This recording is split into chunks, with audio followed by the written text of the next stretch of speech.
anybody out there, but it sounds like it's a nice big crowd we have, which is great for a movie like this, which really deserves to be seen on a big screen, I think. And I'm going to ask a question that I'm sure you've been asked a million times, but I am curious about it. How did you first come across the work of Maurice and Katia Krafft? So I first found out about Katia and Maurice Krafft actually when we were researching for the last film that I directed that actually Erin also edited. This is my third collaboration with Erin, which is really special. It's good to do so many projects with her. That film is called The Seer and the Unseen, and it tells the story of an Icelandic woman who is in communication with spirits of nature. We like to think of that as a magically real documentary, and we wanted to tell kind of the story of the creation of Iceland and thought that archival footage of volcanoes would do that beautifully, seeing as Iceland is a volcanic island. And so when we were researching archives of volcanoes erupting in Iceland, we learned about Katia and Maurice Krafft because they photographed some extraordinary eruptions in Iceland. Their footage was spectacular, but the more we learned about them really as people, that's when we were hooked. Just learning about their individual personalities, their philosophies, their humor, but also the fact that they were a couple. It seemed like there was really a love story there. And that was then confirmed once we started doing research. In Maurice's own words, he says, for me, Katia and volcanoes, it is a love story. And so we're like, okay, that's the genesis, that's like the thesis, and that's kind of what ignited the film. So maybe this is a more practical question, but how do you go about making sense of all this footage? I mean, this is tons of footage that you're working with. So much of it is gorgeous, obviously. How do you organize something like this? I mean, it must be, I don't know, I can't imagine how I would do it. It's a really good question. We started getting, and Ina should really talk about the process of getting the footage, but receiving it was totally baffling.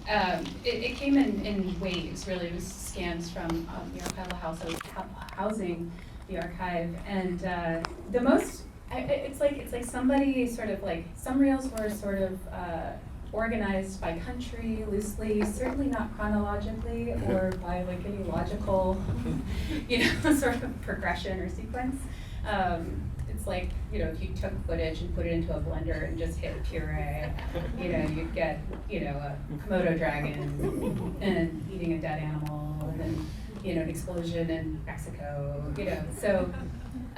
It was really overwhelming at first, but and Jocelyn, my co-editor, and I had these bins in Avid called Stuff I Find When I'm Looking for Something Else. Because they shot on 16mm footage, and it's just such a precious medium, and they really did not waste, and so sometimes we were just like, why did they shoot that? They only have so much, but all the shots are very short, so it's all these like little needles in a haystack, and so, and deep in the story, whenever we would have a discovery, which was, on the hour, pretty much. So when you first decide to make a film like this, though, who do you have to approach? Because obviously, they have friends, their archive exists. Are there people you have to convince to let you use this stuff and to let you make a movie like this? Absolutely. So, the archive was in this very small archive house in southwest France, and finding it and then convincing them that we were the people to make this film was not the easiest feat. Plus, they hadn't digitized most of the footage ever. So, maybe 20, 30 hours were available on, was it Betacam or like a format that most people in this room probably don't even know about. And so it was really, I think they were very excited because in speaking with Sara and in speaking with the team, they understood that this was a real film. And they'd been approached many times by others who had used snippets or had talked about making a film. And, in the process of getting to know them, and I speak French because I'm from Montreal, and some of them didn't speak French, didn't speak English, I think we developed a lot of trust as a team with them. Sara went and visited Imagest in France and had a wonderful experience there. I was speaking with them regularly. So, first we had to locate the footage, and then we had to convince them that we were going to make a great film. And it's been a real collaboration. They're absolutely delighted with the film. We're having a big screening in Paris next week, and all of them are going to be there. So it's been a great experience. And I think what you're saying is you have to, it's a personal archive. It's not something you get at a big archive house like a Getty or an Ina in France. It really was very precious to them and to the family. So, we're very honored that we had access to it. One thing I was fascinated to learn is that you guys actually, so much of the footage, most of the footage that they shot was silent. So you had to add all that sound. And that seems like a daunting task. I mean, tell me how you approach that, not just in terms of like adding the sound, but also how much sound do you add to something like this that's silent, Yeah, so we had about 250 hours of footage total that we were working with. About 180 to 200 of those hours was the 16mm footage that Katia and Maurice themselves shot. All of that came to us silent. Then there was about 50 hours of them on television. They were very much celebrities of their time, and so they left quite a visual footprint in French media. Thankfully, we did not have to dub their voices or make sense of that. But Erin and Jocelyn just went to extraordinary lengths to build sound very early on. From our first assembly cut, actually, we did a few kind of funny experiments trying to see if we could get away with like text on screen saying like car honk here or like wind washes in here. But especially in a film that's deals with the unpredictability as well as really trying to immerse people in the world and the character of volcanoes, where we're trying to communicate it viscerally and trying to showcase really a sentience of these volcanic landscapes. You need sound to be able to do that. So I should let you talk about it, but it was quite a laborious, but also a really meaningful and beautiful process of building the sound. We loved it. Yeah. I mean, you didn't really have to convince us, to delve into that, for a number of reasons. But I do think just for Jocelyn and I, an aspect of editing with sound is a happy place for us, but it's also an important way of writing the story, and especially for a film like this, where you have to really, it's so carefully constructed. I talk about like how making this film or editing this film was like building a bridge that you're walking across at the same time, just one playing in front of the other, and that was very much like, embodies the construction of the film. And so with the layer of sound, there was often a question of like, how do I get into this and how do I get out of this, and sound was one of the key components to that, and was just an emotional undercurrent as well. So yeah, we went to town right away. Yeah. And I just want to briefly add that Jocelyn and Erin really were so precise in terms of like the volcanic sounds that they used. They worked with libraries, for example, that had these kinds of sound effects. Did really detailed research to make sure that they're accurate. But the fact that it didn't come with sound also opened up kind of a space for play. We almost think of this film also as a magically real documentary, and getting to kind of get inside of Maurice and Katia's heads in terms of how they experience volcanoes, which they saw them as these alive beings, so to speak. They often describe them as monsters or love objects. They use all kinds of different words and metaphors for trying to connect to this powerful love.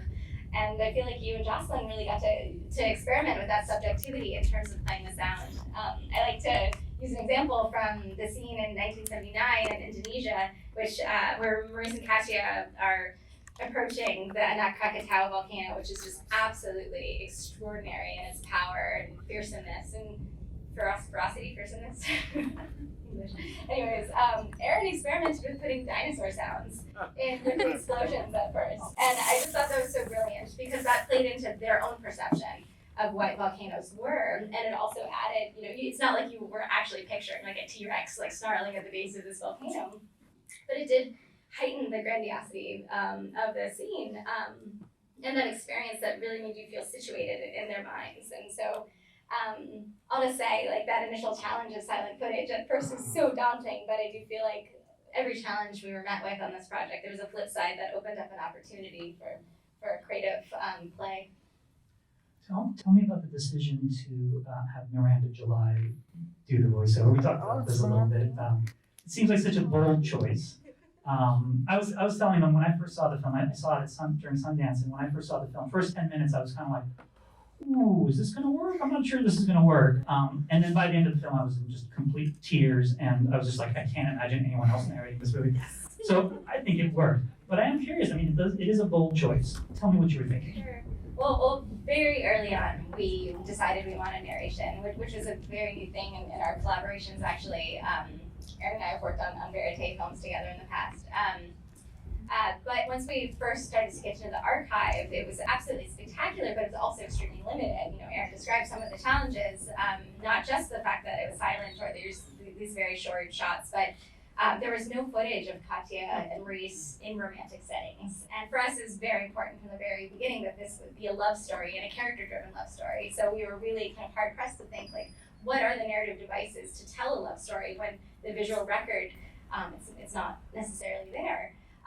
We, of course, first thought, okay, well, actually how they photograph volcanoes, that's their love language, but we need another narrative device to not just explain kind of the story of their lives, the plot of it all, but also the why, like what do they feel, what do they think, what are their internal dynamics, and since they actually were very much inspired by French New Wave cinema and aesthetics themselves, and narration being such a hallmark of that time, we thought that narration could be kind of an organic way to kind of bring in that facet of their lives.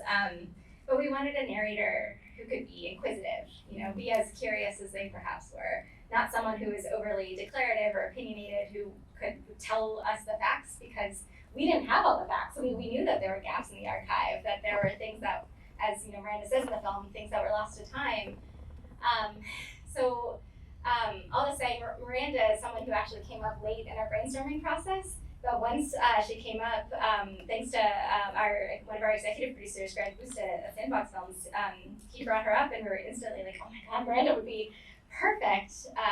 And for those of you who don't know Miranda, she's a multi-hyphenate artist, filmmaker, writer, performance artist, curator. She's done so many things, and she's been an extremely powerful force of inspiration for all of us on the team. And so much of her work explores kind of the strangeness and the beauty of like what it means to be human and also in relationship with each other. A lot of her work explores kind of the absurdity and existentialism and things that we were really trying to bring in. So we really thought her voice could do an excellent job of choosing out some of these themes.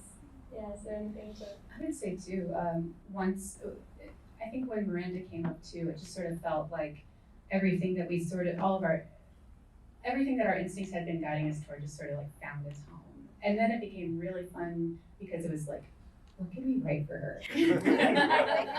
So like the killer turnip line was like, oh man, can't wait to have Miranda say that. Which brings me to something else which I find fascinating about the film. I mean, obviously they left behind a lot of written work, and you don't have any talking heads in the film. But it's such a character-driven story, so you're telling us things about them that I imagine comes from your research. I mean, for example, I love that that observation where you note that when Katia is shooting, she waits to find sort of the perfect image, and when Maurice is shooting, he's just kind of all over the place. I love that kind of observation. And moments like that, does that come out of just like watching the footage, or does that come out of the research that you did interviewing people who knew them? And is there some of it that's kind of almost a sort of emotional, creative leap that you're making based on what you've seen? Yeah, I think that's a great question. This being kind of my first real archival project, we tried to adopt some of the methodologies of observational filmmaking actually to an archival process, which is difficult, but so much of what I find so meaningful about verite filmmaking is deep relationships with your subjects and kind of co-creating a project with the people in your film, and that involves like deep listening. And so that's something was very important to us on our team, was like trying to not just see the images that Katia and we shot, but to really try to feel them too. For example, like their images are absolutely spectacular, but you can also feel that unmistakable power of love behind the frame. So it's trying to like decipher those deeper meanings. But we did do a ton of book research. There's biographies written about them. They wrote nearly 20 books themselves. We read as many of those as we could find that are still in print.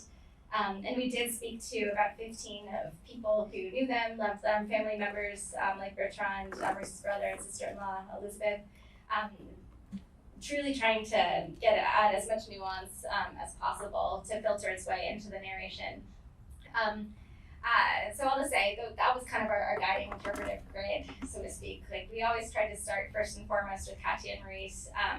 And so of course we're bringing our own kind of curiosities and philosophies as a filmmaking team, but I feel like starting with them was of the utmost importance. So, yeah. Do you have any questions from the audience? Me? Oh, hi. First of all, love the film. I just learned right now that the narration is from Miranda July. Big fan. Huge fan of her, so that's fantastic. Made it even better. And I'm curious, what was your approach to the music? Because I think the music actually stands out a lot, and it's, first of all, awesome, and also like very diverse. So I would love for you to go into the approach of musicalizing the movie. Maybe I'll just start off, but I'm really curious, Erin, for you to talk. It was very important for us to have a retro futuristic score from the beginning. We felt like that could speak to kind of Katia and Maurice's playful spirit, but also be very much in line with some of like the almost sci-fi kind of aesthetics to the worlds that they themselves were authoring. You know, there's like that fun scene where you hear a TV host say like, "This seems like it's a sci-fi film," but no, it's Katia Conrad and Maurice Krafft dancing at the edge of a volcano. Things like that were kind of our cues for dreaming up that kind of score.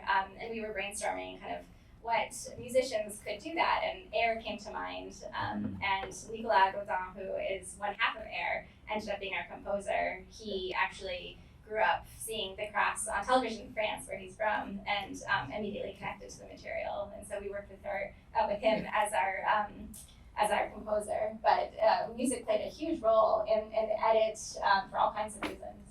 Absolutely. Jocelyn and I think all of us sort of thought of the music as a part of like this larger view we had on the film, which is, as we like to think of the film as a collage film. And so, because there are so many limitations in the film, it opened us up, and it was another opportunity to just kind of do what feels right. You know, so there were some guiding principles, and we were like thinking a lot about the musical palette, but then it was also just like, we would go digging and we would find something and then it would just work. Like there's the montage, the rather suggestive montage, you know, in the middle of the film at the height of Maurice and Katia's love. And that's, what is it? Idali. And that's just like one of those songs where it's like, sure, I mean, it's not retro futuristic, but it's just so grand and so perfect, you know, and if you speak French, the lyrics are even more perfect. And so it's like, well, this has got to go in, you know, and yeah. We cleared a lot of music. Yeah, the music was it's kind of like the glue or the paste of the collage in a way. It kind of held a lot of things together. It also, like, again, limitations in the footage. Music can communicate dreaminess and the feeling of falling in love in a way sometimes images can't. And so we were really lucky to work with some sweeping musical cues that could conjure that emotional soundscape, so to speak, too, that felt volcanic. Is the soundtrack coming out? Sorry. Yes. Oh, fantastic. Thank you. He asked if the soundtrack was coming out, so. Yes. Anything else? Hi, thank you so much. My name is Jose Galvez Contreras, and watching your film brought me back to my childhood. Like, so when I was in 4th grade, I did a science fair project on volcanoes, and I got first place. So it brought me back to like that, the power that I have inside. But also it allowed me to like reflect on my own life while watching these two lovebirds, you know, work with their own lives. So my question is for the three of you, in seeing like, by working with these two characters who are so in love with a particular life adventure, which is like finding the power of these volcanoes, like how do you internalize their life to your own personal livelihoods? Like, so I would like the three of you to like give us a little bit of a snippet of that. We'll start with Sarah. That's such a beautiful question. First, just thank you for sharing your experience with that. I think for me, most of all, getting to work with Katia and Maurice's footage and their story. We did this during the pandemic, which was time of lockdown, fear, uncertainty, trying to navigate the unknown. I really was, I think, most inspired by how they lived such a deeply meaningful life and died a meaningful death. And so much of that was about their pursuit of love. They so went towards their love, into the unknown, knowing that they could never fully understand that which is volcanic forces. They would often say it was beyond human understanding, but they still went towards it because they loved it so much, and that brought their lives such meaning.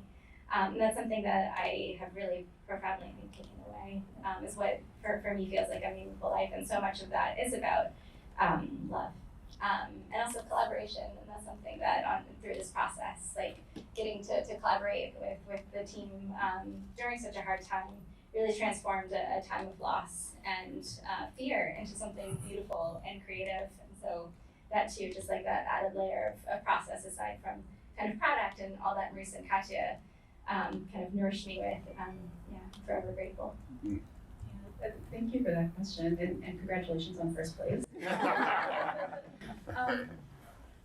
I really echo a lot of what Sara says. This really just looking through this footage and working with our team to tell this story during such a time of loss and uncertainty was such a refuge and escape. And I was really grateful to have a relationship with the natural world in this way, during a time when I really couldn't.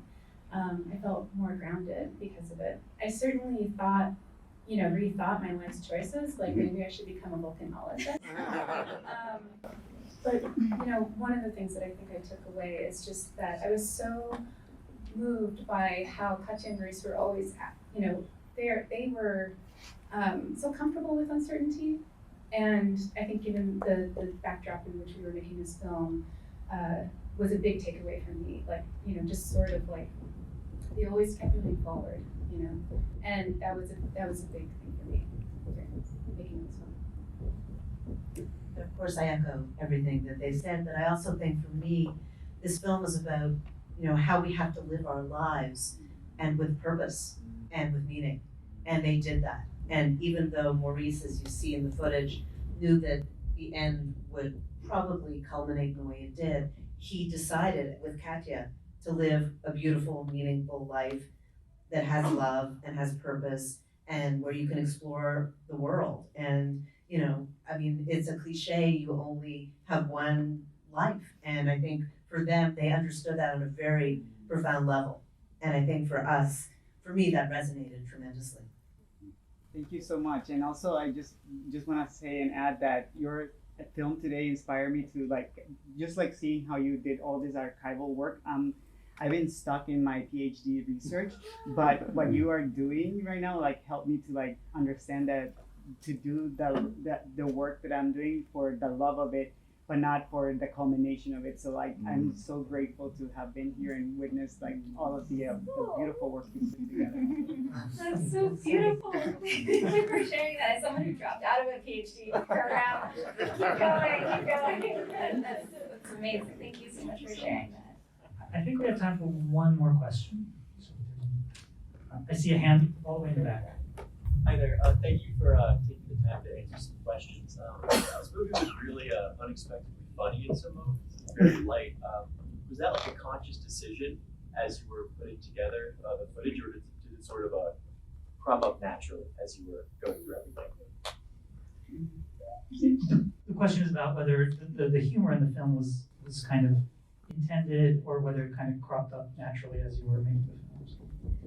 I think we got very lucky with Katia and Maurice being so funny, so playful. They had such profound wit, which really comes across, especially in that one kind of double interview that we started the film out with. And we really wanted, again, to have them as our guides, first and foremost, be led by them as we were making the film. And so since they were funny and they were playful, they had lightness to their work, even though they knew that there was such a serious dimension to it. That was an important cue for us. I think too, there's something about the fact that they were so in touch with danger, the fact that they knew that their lives could end at any moment, that almost was liberating for them. It's they could see the absurdity of the world, in a sense. Certain things could roll off because it's not important, because they're in touch with something so much higher that is just so imbued with meaning for them. So I do think that they found a lot of things just absolutely hilarious, and so many of their friends and loved ones would describe them as having such a great humor. But that was something that rhythmically we wanted to make sure we could work into, it was just, especially in terms of like the unpredictability of volcanoes. We have like moments where certain things are interruptions. For example, like the kind of music video scene where we have the Virgin Suicides track that where Maurice and Katia are in their aluminum suits and it's almost like they're dancing on the lava. All of a sudden we cut abruptly and then there's Maurice frying an egg on lava, like, you know, lava flow. That was very true to them and their playful spirit, but those interruptions were also kind of in line with like the spirit of the volcano that was unpredictable and could interrupt life. So there's things like that we were trying to incorporate. But also, like, our team has a lot of fun together. I mean, there's a lot of laughter in the edit room, so I'm hopeful that that joy that we had in the process could be used. But yeah, you're very funny. Also, Jocelyn is really funny. Really fun. Somebody came up to me at one of our screenings recently and they said, this film is very Canadian. And Jocelyn is from Canada, and I was like, I have to tell her that, I actually still have to tell her that, Jocelyn, if you're out there. Yeah, no, it's just like, I think there's, you know, some aspects of this is like just us and our sort of absurd ways. Yeah. We had fun. Yeah, look at you on that. No, we're Canadians are inherently funny. Well, thank you so much. Can I just say one thing? I just want to give a shout out to our partners, Sandbox Films, our executive producer, Jess Harrison, and Patrick as well. Jess, if you could stand up. I mean, what a deal to have you with us on this journey. So thank you. And of course, Nacho. I did say Patrick. It's I did say Patrick. Patrick. I don't know what Patrick is. Patrick Hurley. Patrick, are you here too? But- Can you stand up too, Patrick? But, you know, it was a You're all the wonderful way in the back of the and house. meaningful journey with you, and of course, our partners at Nacho Films who joined us and are taking this film around the world. We love you and appreciate you too. Ian too. And Neon, of course. Hello. This is really a special screening for us, and thank you so much, Yes, Rita, thank you. for moderating and for all of you for being here. And this is our theatrical premiere, and it's extremely meaningful.